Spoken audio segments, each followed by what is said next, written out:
Et j'accueille dans ce studio Nathan Dever. Bonsoir Nathan. Bonsoir. Et Arnaud Benedetti. Bonsoir Arnaud Benedetti. Bonsoir à vous. Vous venez d'entendre Daniel Fasquelle réagir à cette décision du tribunal. C'est un nouveau rebondissement dans cette folle semaine. Alors, Daniel Fasquelle a un peu précisé les choses. En effet, ce n'est pas invalidation de l'exclusion, c'est une suspension de l'exclusion. Donc factuellement, Éric Ciotti est président, en attendant que la justice examine sur le fond. Tout cela est d'un flou total. On est d'accord, Arnaud Benedetti, et je pense aux électeurs de droite ce soir. Je pense qu'il y aura la perception d'une très grande confusion ce soir pour les électeurs de droite, enfin les électeurs de la droite républicaine, les électeurs de LR. La réalité, c'est que cette suspension fait les affaires de Monsieur Ciotti, puisque tout simplement, ce soir, c'est une victoire pour Éric Ciotti. Les dépôts des listes ont lieu, vous l'avez rappelé très justement à Monsieur Fasquelle, ont lieu dimanche soir. Donc ça veut dire que Monsieur Ciotti, quand même, aujourd'hui, reste à la manœuvre à la tête du parti des Républicains. Alors maintenant, ça va être très compliqué, parce que quels sont les LR qui vont être estampillés véritablement à LR, ceux qui appartiendront aux LR soutenus par le bureau politique, ceux qui seront soutenus par le président du parti. Je ne suis pas sûr que tous les électeurs arrivent à finalement quelque part se reconnaître dans cet embrouillamini. Bon, en fait, on sait ce qu'il y a derrière tout ça. La réalité, c'est que LR est un parti qui est aujourd'hui un parti moribond, ça c'est clair.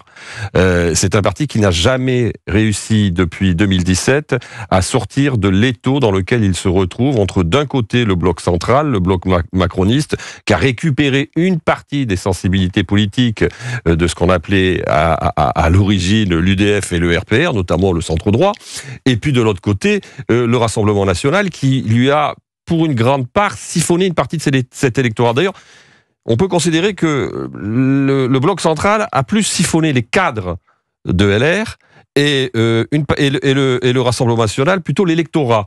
Mais enfin, bon, voilà la situation dans laquelle on se retrouve ce soir. Nathan Dever, comment vous observez tout cela? Est-ce que ce soir, en cette fin de semaine, je disais complètement folle, c'est une victoire pour Éric Ciotti, qui reste à son poste, en tout cas pour l'instant, et d'ici dimanche, c'est le plus important pour lui? C'est déjà une défaite pour la politique, ce qui s'est passé depuis une semaine. Si j'étais réalisateur de film, si j'étais, je ne sais pas... une série, Nathan. Bien sûr, une série. Oui. J'allais le dire, si j'étais Éric Benzekri, je me dirais, oh là là, le Baron Noir, c'était inférieur à la réalité. La fièvre aussi, inférieure à la réalité. Ces scènes qu'on a vues, qui serait drôlissime si c'était pas le réel, avec un président de parti qui rend réel la métaphore s'accrocher à son siège, qui s'est littéralement assiégé, bunkérisé dans son bureau, oubliant que sa secrétaire avait encore le double des clés. Tout ça a été lunaire. Bon, lunaire. Si on parle maintenant sérieusement, ce qui se joue ici est quand même extrêmement grave. Parce que, et Monsieur Fasquelle l'a rappelé, vous avez un président de parti qui avec d'ailleurs beaucoup d'intelligence stratégique, parce que stratégiquement, il a en effet gagné. Il a joué sur le fait que d'ici à dimanche 18h, personne n'aurait le temps ni la possibilité légale de contrer sa stratégie, et donc il en sort stratégiquement gagnant. Mais vous avez un président de parti qui a décidé de tuer son parti.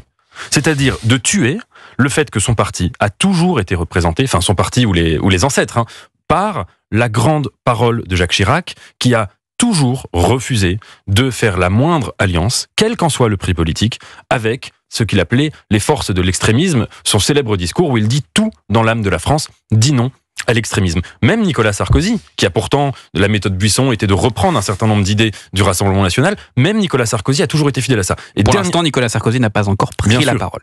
Bien sûr, et dernière chose, c'est que derrière, en effet, il y a une question d'une mort cérébrale. Ça veut dire, la droite républicaine, c'est pas seulement se battre pour des postes. C'est une certaine conception de la société. C'est une certaine conception de la droite. Et que font les républicains depuis X années? Soit ils reprennent la version, la politique macroniste en étant un peu plus édulcorée, soit ils reprennent les éléments de langage de l'extrême droite en étant un peu plus édulcorés. Dans les deux cas, il y a une mort cérébrale qui précède la mort politique. Allez, on marque une courte pause, messieurs, dans un instant. Les titres de l'actualité, et puis nous serons en ligne avec le député sortant Renaissance, Éric Woerth, ancien des Républicains.